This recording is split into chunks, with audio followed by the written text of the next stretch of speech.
The drone's camera blinked red as it hovered outside Marcus's bedroom window at 6 a.m. Its mechanical were cutting through the morning silence like a mechanical vulture.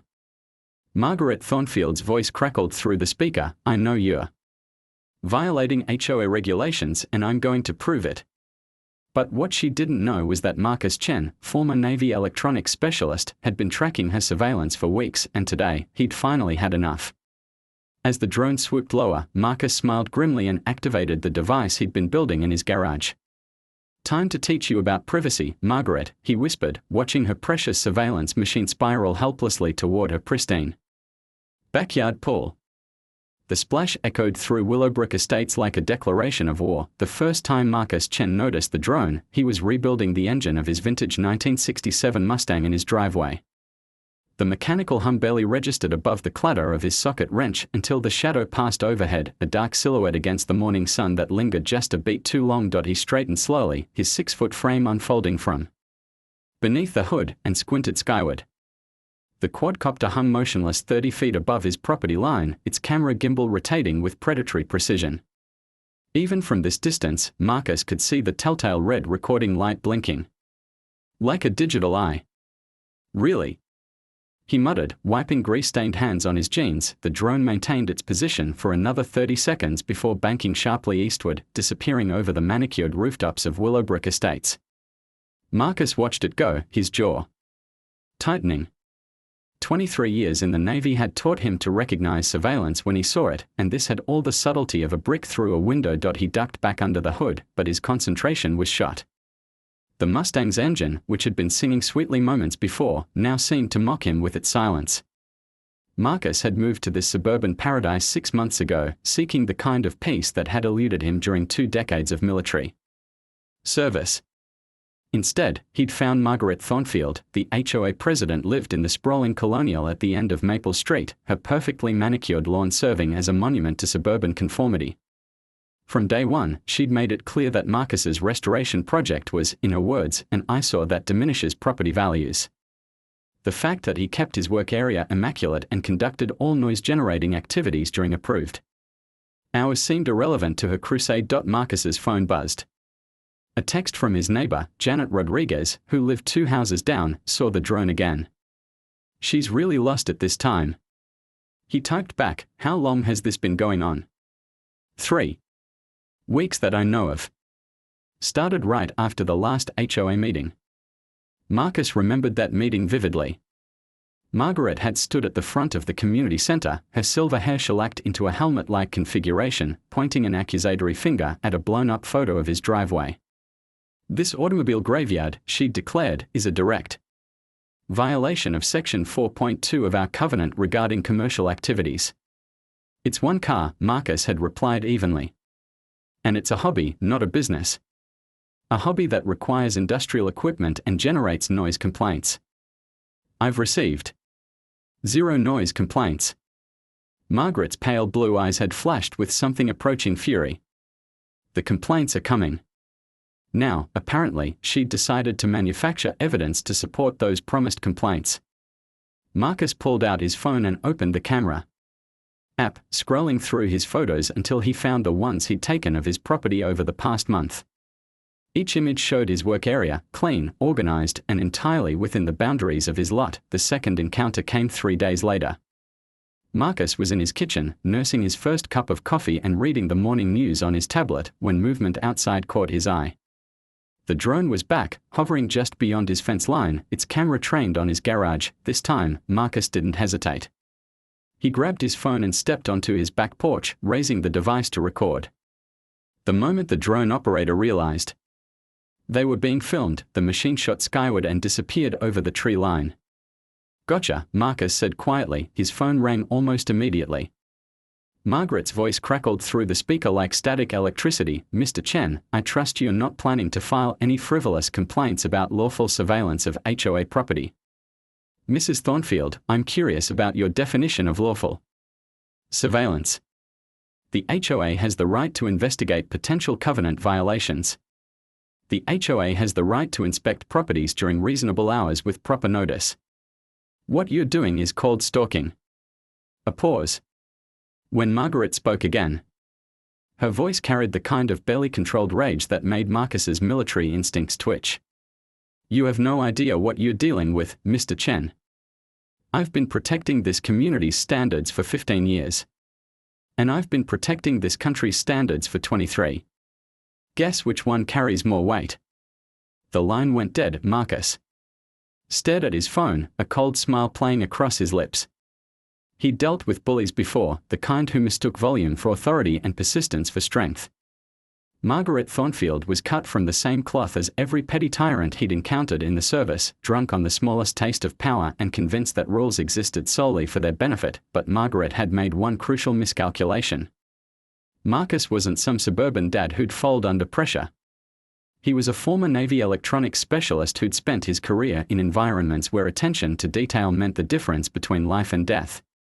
If she wanted to play surveillance games, he'd show her exactly how the game was played. That afternoon, Marcus drove to Harbor Electronics, a specialty shop in the city where he'd purchased equipment for his military projects. The owner, Dave Kim, greeted him with the kind of smile reserved for customers who paid in cash and never asked for receipts. "Marcus, haven't seen you since you bought that frequency analyzer. How's retirement treating you?" "Complicated," Marcus replied. "I need to ask you about drone countermeasures." Dave's eyebrows rose. "Official business? Personal? I've got a neighbor who thinks she's the NSA." "Ah." Dave nodded knowingly. "You want to jam it or track it?" "Both." They spent the next hour discussing the technical specifications of consumer drones, their communication protocols, and the various ways someone with the right knowledge could interfere with their operation. Dave showed Marcus several devices that could disrupt the radio frequency signals between a drone and its controller, effectively forcing the machine to either return to its launch point or execute an emergency landing. The key, Dave explained, is to identify the specific frequency the drone uses. Most consumer models operate on 2.4 GHz, but the newer ones use 5.8 GHz for video transmission. If you can isolate those signals, Marcus paid for the equipment and drove home, his mind already working through the technical challenges. He'd need to modify the signal jammer to avoid affecting his neighbor's Wi-Fi networks, and he'd have to time his countermeasures carefully to avoid detection. The third drone encounter came at dawn on a Saturday. Marcus was in his garage, installing a new carburetor in the Mustang, when he heard the familiar mechanical whir. This time, the drone was closer, hovering just 15 feet above his driveway, its camera pointed directly at his work area. Marcus straightened slowly, meeting the machine's electronic gaze with steady eyes. Somewhere in the distance, probably in her climate-controlled command center, Margaret Thornfield was watching him through that camera lens. She thought she was clever, using technology to intimidate him into compliance. She had no idea what she'd just started. Marcus walked calmly to his workbench and picked up a small device that looked like a modified garage door opener. He'd spent the previous evening programming it with the frequency patterns Dave had provided, calibrating it to target the specific model of drone that had been harassing him. The machine continued its hover, camera rotating slightly as it tracked his movement. Marcus could almost hear Margaret's breathing through the electronic link, her anticipation as she waited for him to do something that would justify her surveillance. Instead, he smiled and pressed a button. The effect was immediate and dramatic. The drone shuddered in midair, its steady hover becoming an erratic wobble. The camera gimbal jerked wildly as the machine's flight control system struggled to maintain stability. For a moment, it seemed like the drone might recover, climbing higher as its automatic systems tried to re-establish a connection with its controller. Then Marcus pressed the button again. This time, the drone dropped like a stone, its rotors spinning uselessly as it plummeted toward the pavement. Marcus stepped aside casually as the machine crashed into his driveway with a satisfying crunch of plastic and metal. He walked over to examine the wreckage, noting the model number and serial information visible on the broken frame. The camera had separated from the main body, its lens cracked but still recording. Marcus leaned down and spoke directly into the damaged device. "Mrs. Thornfield, I believe you dropped something." The red recording light flickered and died. Marcus's phone exploded with notifications within minutes. Text messages from neighbors who'd witnessed the crash, missed calls from unknown numbers, and finally, a direct call from Margaret herself. "You destroyed my property," she said. The emergency HOA meeting was called for the following Tuesday evening, and Marcus could feel the tension crackling through the community center like electricity before a storm. He arrived precisely at 7 o'clock, carrying a manila folder, thick with documentation, and a small digital recorder that he placed conspicuously on the table in front of his seat. Margaret Thornfield stood at the front of the room, her usual composed demeanor replaced by something harder, more predatory. She traded her typical pastel cardigan for a severe black blazer that made her look like a prosecuting attorney. Behind her, a projection screen displayed what appeared to be a PowerPoint presentation titled Community Standards and Enforcement Actions. "Ladies and gentlemen," Margaret began, her voice carrying the authority of someone accustomed to absolute obedience, "we are here tonight to address a serious breach of community trust and safety." Marcus counted 37 residents in attendance, nearly double the usual turnout. Word had spread quickly through Willowbrook Estates about the drone incident, and the neighbors had come to witness what promised to be a spectacular confrontation. "As you all know," Margaret continued, advancing to the next slide, "our covenants exist to protect property values and maintain the quality of life we all cherish. When those covenants are violated, the HOA has both the right and the obligation to investigate."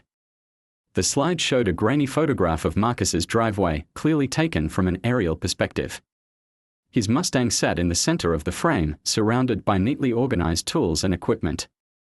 To Marcus's eye, it looked like any hobbyist's workspace. To Margaret, apparently, it looked like evidence of criminal activity. "What you're seeing," Margaret explained, "is a clear violation of Section 4.2 of our covenant, which prohibits commercial automotive repair operations in residential areas. Mr. Chen has been conducting business from his property for months, generating noise, traffic, and environmental hazards." Janet Rodriguez raised her hand from the third row. "Margaret, I live 2 houses down from Marcus. I've never seen customers or commercial traffic." "The evidence speaks for itself," Margaret replied sharply. "This aerial survey was conducted as part of a routine compliance check." Marcus leaned forward slightly. "Mrs. Thornfield, could you clarify what you mean by routine compliance check?" Margaret's pale blue eyes fixed on him with laser intensity. "The HOA conducts periodic inspections to ensure covenant compliance. And these inspections involve flying drones over private property without the homeowner's knowledge or consent. The HOA has the right to inspect properties during reasonable hours with 72 hours written notice," Marcus interrupted, his voice calm but carrying the kind of authority that made several board members shift uncomfortably. "What you conducted was illegal surveillance." Margaret's face flushed red.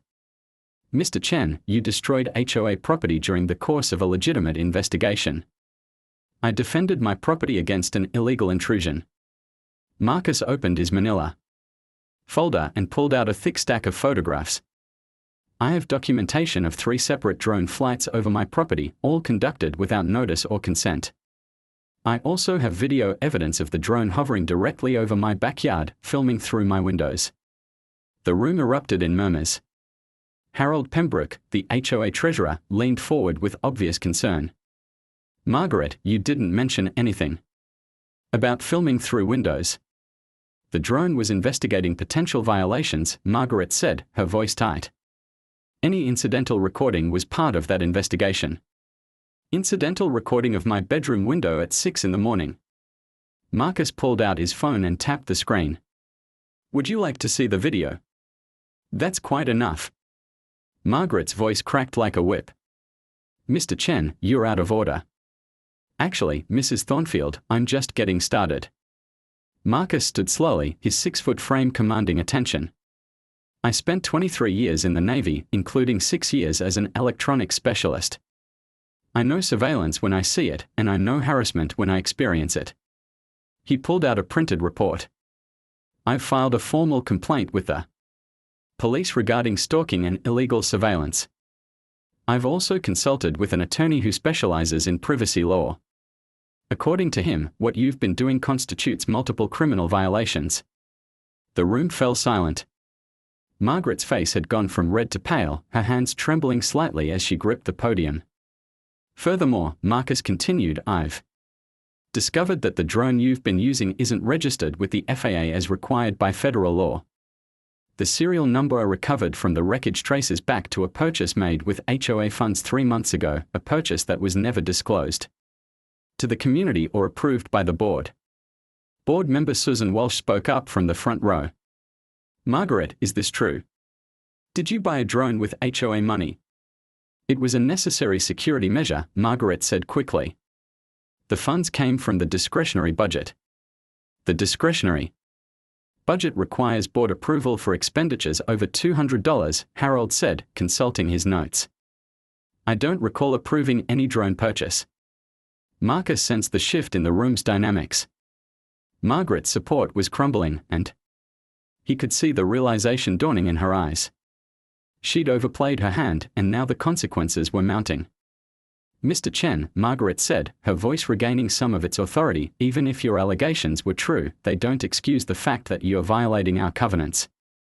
This community has standards. Standards that apparently don't apply to you, Marcus replied. Section 8.1 of our covenants prohibits activities that disturb the peace and quiet of residents. Your drone flights have been disturbing my peace for 3 weeks. One man's peace doesn't supersede community standards. Actually, it does. Marcus pulled out another document. I've been researching our HOA's legal authority, and I discovered something interesting. Did you know that Willowbrook Estates was never properly incorporated as a legal entity? The paperwork filed with the state 15 years ago was incomplete. The room exploded in surprised voices. Margaret's face went completely white. That's impossible, she whispered. I have the documentation right here, Marcus said, holding up the papers. Which means this HOA has been operating without legal authority for a decade and a half. Every fine you've collected, every covenant you've enforced, every rule you've imposed, legally speaking, none of it matters. Harold Pembroke stood up abruptly. Margaret, what is he talking about? There must be some mistake, Margaret stammered.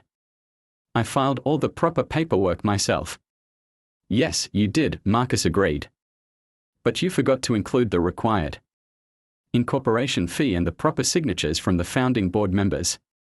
The state rejected the filing, but apparently no one ever told you. The room descended into chaos. Neighbors turned to each other with expressions of shock and anger. 15 years of HOA fees, fines, and restrictions, all potentially illegal. Margaret gripped the podium so hard her knuckles turned white. Even if that were true, it doesn't change the fact that you are conducting commercial activities. I'm restoring one car as a hobby, Marcus said evenly. Just like Tom Harrison rebuilds motorcycles in his garage, and just like you run your online jewelry business from your home office. Another shocked silence fell over the room. I don't run a business, Margaret said quickly. According to the State Business Registry, Thornfield Artisan Jewelry has been operating from your home address for 3 years. You've been collecting sales tax and everything. Marcus smiled coldly. Which, according to Section 4.2 of our covenants, is a clear violation of the commercial activity prohibition. Margaret's carefully constructed world was collapsing in real time. The authority she'd wielded for 15 years was evaporating, her secrets exposed, her credibility destroyed. This is a witch hunt, she said desperately. You're trying to deflect from your own violations. I'm trying to restore some sanity to this community, Marcus replied. You've been playing judge, jury, and executioner for 15 years, and it's time someone held you accountable. Janet Rodriguez stood up from her seat. Margaret, I think you need to step down from the board. Seconded, called out Tom Harrison. From the back row, more voices joined the chorus, step down. Resign. You're done. Margaret looked around the room at faces that had once shown her deference and respect, now twisted with anger and betrayal. Her reign of suburban tyranny was crumbling, and she could feel the power slipping away like sand through her fingers. You think you've won, she said, her voice barely above a whisper as she stared directly at Marcus. But you have no idea what you've started. I built this community. I protected it. And I won't let some military nobody destroy everything I've worked for. Marcus met her gaze steadily. Mrs. Thornfield, I'm not trying to destroy anything. I'm trying to save it from you.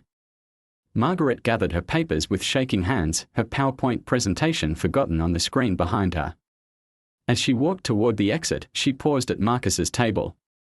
"This isn't over," she said quietly, her voice carrying a promise that made the hair on the back of Marcus's neck stand up. "You have no idea what I'm capable of." She left the community center to a chorus of angry voices, but Marcus barely heard them. He was focused on the look in Margaret's eyes, the look of someone who just declared war. As the meeting dissolved, the first sign of Margaret's retaliation came at 3:47 a.m. on a Wednesday morning, when Marcus was jolted awake by the piercing wail of his home security system. He rolled out of bed with the fluid motion of someone trained for combat, his bare feet hitting the hardwood floor as red light strobed through his bedroom windows. The alarm panel in his hallway showed a breach in the motion sensors covering his backyard. Marcus grabbed the baseball bat he kept beside his dresser and moved toward the kitchen, his military training kicking in automatically. Through the window, he could see nothing but darkness and the faint outline of his garage. Then he heard it, the distinctive whir of rotor blades, not one drone this time. 3 of them, moving in coordinated formation across his property like a mechanized swarm. Their LED lights cut through the darkness in precise patterns, and Marcus realized with growing alarm that they weren't just surveilling him. They were mapping his property with military precision. His phone buzzed with a text from an unknown number: "Having trouble sleeping? Perhaps you should have thought of that before you destroyed my property." Marcus moved to his kitchen and pulled out the modified signal jammer he'd used on Margaret's first drone. But as he powered it up, he discovered that these new machines weren't affected by his countermeasures. They continued their methodical sweep of his backyard, their cameras recording everything. The drones maintained their patrol for exactly 7 minutes before disappearing into the night, leaving Marcus standing in his dark kitchen with the bitter taste of defeat in his mouth. Margaret had upgraded her equipment, and she'd done it with the kind of precision that suggested professional consultation. His phone rang. Marcus glanced at the caller ID and saw Margaret's name. "Enjoying the show?" she asked without preamble. "What do you want, Margaret?" "I want you to understand something, Mr. Chen. You think you're clever, exposing my business registration and questioning the HOA's legal status. But you're playing a game you don't understand, against an opponent who's been perfecting the rules for 15 years. Marcus walked to his front window and peered through the blinds. Margaret's colonial house sat in darkness, but he could see the faint glow of a computer screen in her second-floor window. "Those drones are equipped with thermal imaging and night vision," Margaret continued. "They can see through walls, Mr. Chen. They can track your movements, monitor your activities, record your conversations. And there's nothing you can do to stop them. There are laws require enforcement. And the police in this town have been very understanding about the HOA's security concerns, especially after I explained how dangerous it is to have an unstable veteran in our community." Marcus felt ice form in his stomach. "What did you tell them?" "The truth. That you destroyed property, made threats, and have been acting increasingly erratic since moving here. I also mentioned your military background and suggested that you might be suffering from adjustment issues." The implication hit Marcus like a physical blow. Margaret had poisoned the well, painting him as a potentially dangerous veteran with PTSD. Any future complaints he made would be filtered through that lens. "You're insane," he said quietly. "I'm thorough," Margaret replied. "And I'm just getting started." The line went dead, leaving Marcus alone with the silence and the growing realization that he'd underestimated his opponent. Margaret wasn't just a petty suburban tyrant. She was a strategic thinker with resources, connections, and the patience to wage a long campaign. The harassment escalated over the following days with surgical precision. Marcus would find his garbage cans tipped over each morning, their contents scattered across his driveway in patterns that suggested deliberate arrangement rather than random vandalism. His newspaper disappeared daily, only to reappear in his neighbors' yards, forcing him to retrieve it while being watched by the ever-present drones. The mailman started delivering his mail to wrong addresses, claiming confusion about the street numbers. His internet service suffered mysterious outages that required multiple service calls. The water pressure in his house dropped to a trickle during peak hours, and the utility company insisted there was no problem with the main line. Each incident was minor, easily explained away as coincidence or simple mistakes. But Marcus recognized the pattern from his military experience. This was a psychological warfare campaign designed to isolate him, frustrate him, and ultimately force him to make a mistake that would justify more aggressive action. The genius of Margaret's strategy was its plausible deniability. She never directly confronted him, never made overt threats, never did anything that could be definitively traced back to her.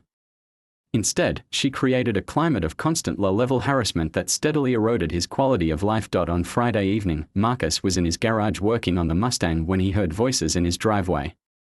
He looked up to see two police officers standing beside their patrol car, their expressions professionally neutral but wary. Mr. Chen, the older officer, a sergeant with graying hair, stepped forward. I'm Sergeant Williams. We've received a noise complaint about your activities here. Marcus wiped his hands on a rag and checked his watch. It was 6:30 p.m., well within the permitted hours for residential projects. What kind of noise complaint? Power tools, loud music, general disturbance of the peace, the younger officer replied, consulting his notepad. The complainant says it's been going on for weeks. I haven't used any power tools today, Marcus said calmly. And I don't play music while I work. The officers exchanged glances. Sergeant Williams looked around the garage, taking in the organized workspace and the single classic car. Mind if we take a look around? Marcus stepped aside, gesturing them into the garage. The space was immaculate, with tools arranged in precise order and not a drop of oil on the concrete floor. The Mustang sat quietly, its engine cold. This is it? The younger officer asked. Just the one car. Just the one, Marcus confirmed. It's a restoration project. I work on it maybe 3 hours a week. Sergeant Williams nodded slowly. Mr. Chen, I have to ask, have you been having any conflicts with your neighbors?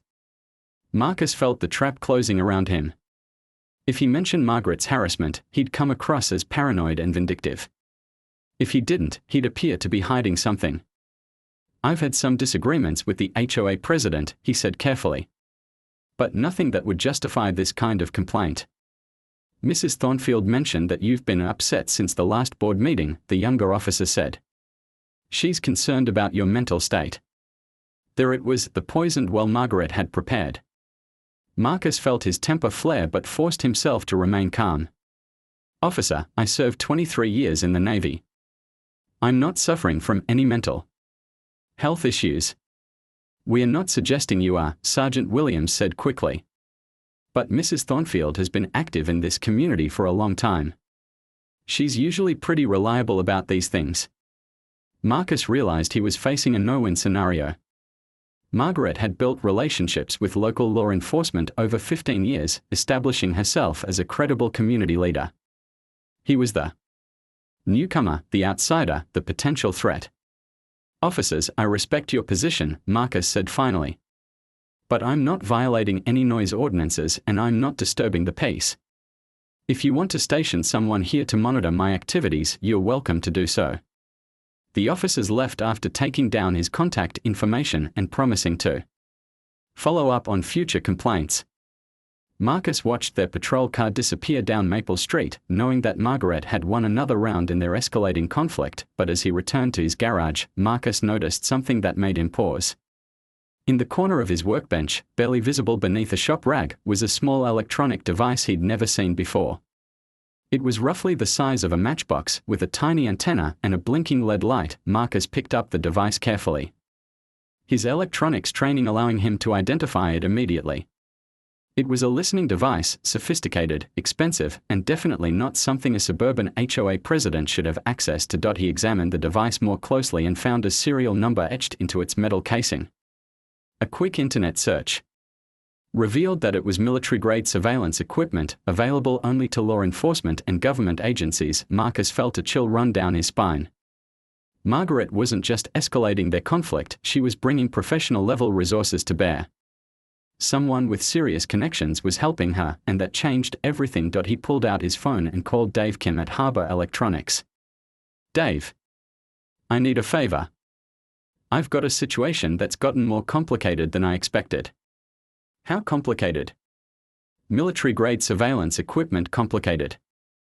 There was a pause on the other end of the line. Marcus, what the hell have you gotten yourself into? A war, Marcus replied, staring at the listening device in his palm. And I think I've been fighting it with the wrong weapons. As if summoned. By his words, the familiar whir of drone rotors filled the air outside his garage. But this time, Marcus didn't look up. Instead, he smiled grimly and began planning his next move. Margaret Thornfield had just made her first real mistake. She'd revealed that she had powerful allies, which meant she also had vulnerabilities. And if there was one thing 23 years of military service had taught Marcus, it was how to exploit an enemy's W. Marcus spent the weekend in his garage, but he wasn't working on the Mustang.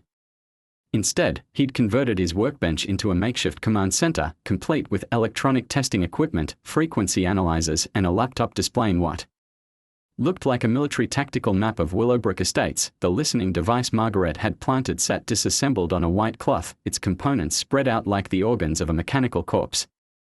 Marcus had spent hours studying its construction, tracing serial numbers, and researching its capabilities. What he'd discovered had transformed his understanding of the enemy he was facing. The device was manufactured by Spectral Dynamics, a company that specialized in law enforcement and intelligence gathering equipment. Its model number indicated it was part of a restricted line available only to federal agencies and their approved contractors. Someone with serious government connections had provided Margaret with tools that shouldn't exist in civilian hands. Marcus's phone buzzed with a text from Janet Rodriguez. Can you meet me at Murphy's Diner? I have information you need to hear. Murphy's Diner occupied a weathered brick building on the outskirts of town, the kind of place where truckers and construction workers grabbed coffee at dawn and locals gathered to discuss everything from high school football to city council politics.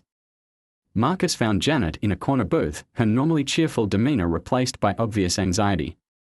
I've been asking questions, she said without preamble, sliding a manila envelope across the table. About Margaret, about the HOA, about things that didn't make sense. Marcus opened the envelope and found a collection of documents, property records, business licenses, financial statements, and what appeared to be correspondence between Margaret and various government officers. Where did you get these? He asked, scanning the papers. I work for the county assessor's office, Janet replied. I have access to public records that most people don't know how to find. And what I found is disturbing. She pointed to a property deed dated 3 years earlier. Margaret doesn't just live in that colonial house. She owns 6 properties in Willowbrook Estates, all purchased through shell companies.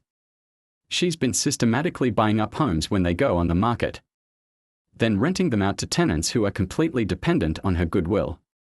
Marcus studied the financial documents. The numbers were staggering. Margaret's real estate portfolio was worth nearly $2 million, and the rental income alone exceeded most people's annual salaries. That's not all, Janet continued. Look at this business registration. The document showed that Thornfield Property Management had been incorporated 5 years ago, with Margaret listed as the sole owner. But what caught Marcus's attention was the business address, the same office building that housed the county courthouse and several federal agencies. She's been using HOA resources to run a private real estate empire, Janet explained. The dues we pay, the fines she collects, the special assessments she's imposed over the years, it's all been funneled into her business ventures. Marcus felt the pieces of the puzzle clicking into place. Margaret's obsession with property values, her authoritarian control over the community, her access to sophisticated surveillance equipment, it all made sense if she was protecting a multi-million-dollar investment. There's more, Janet said quietly. I found out why she has access to that kind of surveillance equipment. She pulled out a photograph showing Margaret shaking hands with a distinguished man in a military uniform. The caption identified him as Colonel Richard Vance, director of the Regional Intelligence Analysis Center. Her nephew, Janet explained. He's been feeding her information and equipment for years. Apparently, she convinced him that Willowbrook Estates was a potential security risk, close to the military base, home to several retired servicemen who might be targeted by foreign agents. Marcus stared at the photograph, his mind racing. Margaret had weaponized her family connections, turning legitimate national security resources against her own neighbors. It was a masterful manipulation, and it explained how she'd maintained her stranglehold on the community for so long. "Janet, this is incredible work," he said finally. "But why are you showing me this? Why get involved?" Janet's expression hardened. "Because 6 months ago, my son applied for a job at the base. He's a computer science major, perfect qualifications, clean background check. He should have been hired immediately. But he wasn't. His application was rejected due to security concerns. When I pressed for details, I was told that someone in the community had raised questions about our family's reliability." Marcus felt a cold fury building in his chest. Margaret, Janet confirmed. "She's been using her nephew's position to conduct background checks on residents, flagging anyone who might threaten her control. My son lost his dream job because I asked too many questions at HOA meetings." The scope of Margaret's corruption was breathtaking.